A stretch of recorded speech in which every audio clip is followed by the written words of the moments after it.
नमस्कार दोस्तों, आप सभी का मैं इस short hand word YouTube channel में स्वागत करता हूं। दोस्तों मैंने नया चैनल बनाया है और मेरा इसे बनाने का उद्देश्य सिर्फ यही है कि हम लोग जो शॉर्ट हैंड करते हैं उसकी प्रैक्टिस करने के लिए यहाँ पे हम लोग वीडियो अवेलेबल हैं। और तो यहाँ पे मैं हिंदी में शॉर्ट हैंड के वीडियो अपलोड करूँगा जो 80 से 130 तक की स्पीड तक के होंगे। आप सभी लोग प्रैक्टिस कीजिए और जो भी सुझाव हों आप कमेंट में बताइए हमें। और अगर हमारी डिक्टेशन आपको पसंद आए तो हमारे वीडियो को लाइक करिए, चैनल को सब्सक्राइब कर लीजिएगा तथा बेल आइकन दबा लीजिएगा जिससे आपको हमारे वीडियो का नोटिफिकेशन मिलता रहे। अब आप तैयार हो जाइए, आपकी डिक्टेशन स्टार्ट होने वाला है।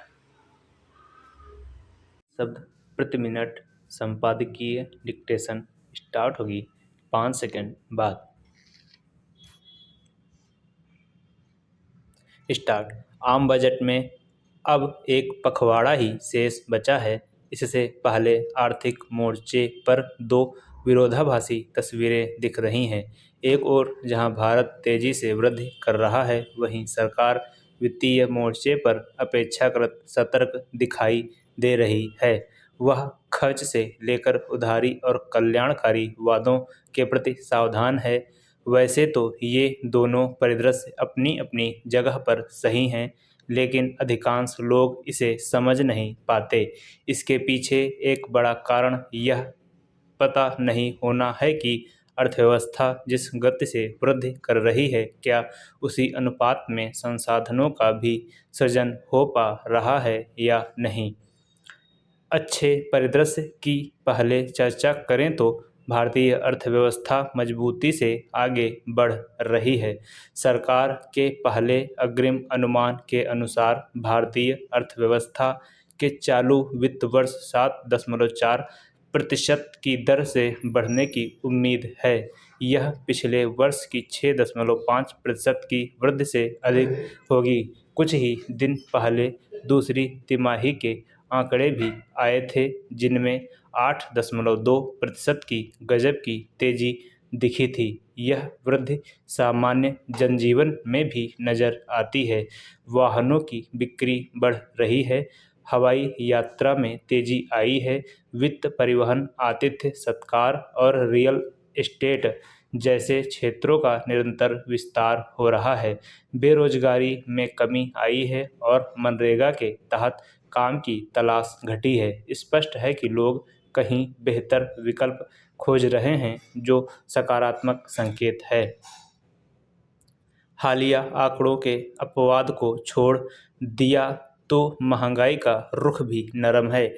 खाद्य कीमतों से लेकर ईंधन की दरों में स्थिरता बनी हुई है। इससे घरेलू बजट पर दबाव घटा है और रिजर्व बैंक के लिए ब्याज दरें घटाने की गुंजाइश बढ़ी है। अगर लोगों के नज़रिए से देखा जाए तो ऊंची वृद्धि और नरम महंगाई की स्थिति बहुत अनुकूल कही जाएगी। तब फिर चिंता किस बात को लेकर है। असल समस्या वृद्धि में नहीं बल्कि आमदनी के स्तर पर है। सीधे शब्दों में कहा जाए तो अर्थव्यवस्था अधिक वस्तुएं और सेवाएं तो उत्पन्न कर रही है, लेकिन उनका कुल मूल्य उतनी तेजी से नहीं बढ़ रहा है। बढ़ना तो दूर, कुछ क्षेत्रों में तो कीमतें गिर रही हैं। यह सुनने में अच्छा लग सकता है, लेकिन इसके अपने निहितार्थ होते हैं, जिनकी कुछ दूसरे मोर्चों पर कीमत चुकानी पड़ती है। चाहे जीएसटी हो, आयकर हो या कॉरपोरेट कर, उन पर राजस्व की प्राप्ति लेन देन के आधार पर ही निर्भर करती है। जब लेन देन में वृद्धि धीमी होती है तो कर संग्रह भी धीमा हो जाता है। देखा जाए तो पिछले वर्ष की तुलना में प्रत्यक्ष और अप्रत्यक्ष कर वृद्धि में कुछ कमजोरी का रुझान है। सरकारी आमदनी भले ही घट जाए, लेकिन वेतन, पेंशन, ब्याज भुगतान और कल्याणकारी योजनाओं की देनदारी तो जस की तस बनी रहती है। जब सरकार ने सड़कों, रेलवे, बंदरगाहों, आवास और ऊर्जा आदि में बड़े निवेश के इरादे जताए हों, तो संसाधनों की आवश्यकता स्वाभाविक रूप से बढ़ जाती है। इसलिए कोई हैरानी की बात नहीं कि सरकार एक मुश्किल संतुलन साधने की चुनौती का सामना कर रही है। अगर राजस्व प्राप्ति में कुछ संकुचन दिखता है तो जाहिर है कि उसे या तो अधिक उधारी लेनी पड़ेगी या किसी अन्य मोर्चे पर कटौती का विकल्प अपनाना होगा। नई महत्वाकांक्षी घोषणाओं को लेकर भी संयम बरतना पड़ेगा। आगामी बजट के समक्ष इन चुनौतियों से पार पाने की भी एक बड़ी चुनौती होगी। इस कहानी में कई पेच और भी हैं। एक पेच वृद्धि की असमान प्रकृति से भी जुड़ा है। शहरी उपभोग में तेजी बनी हुई है। एक तबका बड़ी तादाद में नई कारें खरीद रहा है तो आलीशान सैर सपाटे पर खर्च में भी उसे संकोच नहीं। दूसरी ओर विनिर्माण जैसा महत्वपूर्ण क्षेत्र सुस्ती का शिकार बना हुआ है। हाल में बिजली की मांग में कमी आई है। इसका एक कारण मौसमी भी हो सकता है, लेकिन कुछ औद्योगिक गतिविधियों में शिथिलता को अनदेखा नहीं किया जा सकता। विनिर्माण की महत्ता को इस कारण भी अपेक्षित नहीं किया जा सकता क्योंकि न केवल इससे बड़े पैमाने पर रोजगार सृजन होता है, बल्कि इससे कर राजस्व को लेकर भी कहीं अधिक निरंतरता बनी रहती है। बाहरी मोर्चे पर स्थितियां नियंत्रण में अवश्य, लेकिन जोखिम से मुक्त नहीं है। मजबूत सेवा निर्यात और विदेश में बसे भारतीयों द्वारा भेजी गई राशि के दम पर चालू खाता घाटा कुछ घटा है। विदेशी मुद्रा भंडार भी सहज स्थिति में है, लेकिन वैश्विक अनिश्चितताएं कभी भी संकट खड़ा कर सकती हैं। तमाम उभरती हुई अर्थव्यवस्थाएं पूंजी प्रवाह को लेकर अस्थिरता का सामना कर रही हैं। डॉलर के मुकाबले रुपये की हैसियत भी आयात लागत से लेकर निवेशकों की धारणा को प्रभावित कर रही है। ऊपर से अमेरिकी टैरिफ ने भारत की चिंताओं को और बढ़ाने का काम किया है। बजट में वित्त मंत्री को इन चिंताओं का संज्ञान लेना होगा।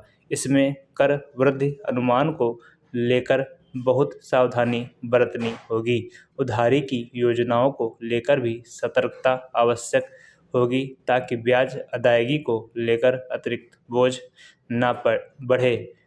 राजस्व अनिश्चितता की स्थिति में बड़े वादों को निभाने में मुश्किल आती है, जबकि निवेश संबंधी या कल्याणकारी योजनाओं में कटौती आर्थिक वृद्धि से लेकर सामाजिक कल्याण की प्रक्रिया को पलट सकती है।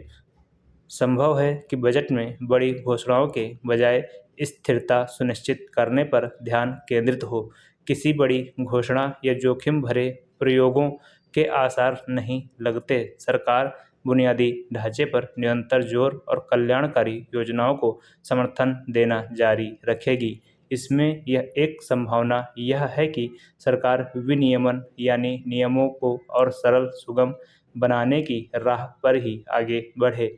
ऐसा हुआ तो इससे उद्योगों से लेकर श्रमिकों तक सही संदेश जाएगा कि सरकार आर्थिक गतिविधियों के विस्तार में भरोसा रखती है। यह दांव घरेलू विदेशी निवेशकों को भी आश्वस्त करेगा कि भारत भली भांति समझता है कि वृद्धि केवल खर्च पर नहीं बल्कि खर्च की गुणवत्ता पर भी उतनी ही निर्भर होती है। इससे राज्य सरकारों को भी अपने बजट में विनियमन को लेकर सही मार्गदर्शन मिलेगा।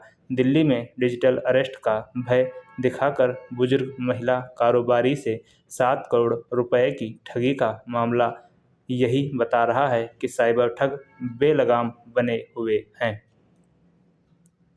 7 करोड़ रुपए की ठगी के पहले दिल्ली में ही एक NRI दंपति से 15 करोड़ की ठगी हुई थी। वास्तव में शायद ही कोई दिन ऐसा होता हो जब देश के किसी न किसी हिस्से से साइबर ठगी का मामला सामने न आता हो। हालांकि साइबर ठग बार बार उन्हीं तौर तरीकों से लोगों को ठगते हैं जिनसे तमाम लोगों को ठग चुके होते हैं, लेकिन फिर भी लोग उनके झांसे में आ ही जाते हैं। उनमें कई तो अच्छे खासे पढ़े लिखे लोग होते हैं, उनके ठगे जाने से यही पता चलता है कि औसत लोग साइबर अपराधियों के तौर तरीकों को लेकर जागरूक नहीं। साइबर ठग नकली पुलिस, सीबीआई, कस्टम, ईडी, आयकर अधिकारी या वकील, जज बनकर जिस आसानी से लोगों से लाखों करोड़ों रुपए हड़प लेते हैं, उससे हैरानी होती है कि आखिरकार लोग यह क्यों नहीं समझ पा रहे हैं कि डिजिटल अरेस्ट जैसी कोई व्यवस्था नहीं है। निसंदेह लोगों को साइबर ठगी को लेकर जागरूक होने की ज़रूरत है, लेकिन इससे कहीं बड़ी ज़रूरत साइबर ठगों पर शिकंजा कसने की है। यह निराशाजनक है कि पुलिस और अन्य एजेंसियां इसमें सक्षम नहीं हो पा रही हैं। ऐसा होना ही चाहिए, क्योंकि साइबर ठगी के तहत हड़पी जाने वाली राशि बढ़ती जा रही है। सवाल दोस्तों डिक्टेशन लिखिएगा और गलतियां बताइएगा कितनी हैं कमेंट में।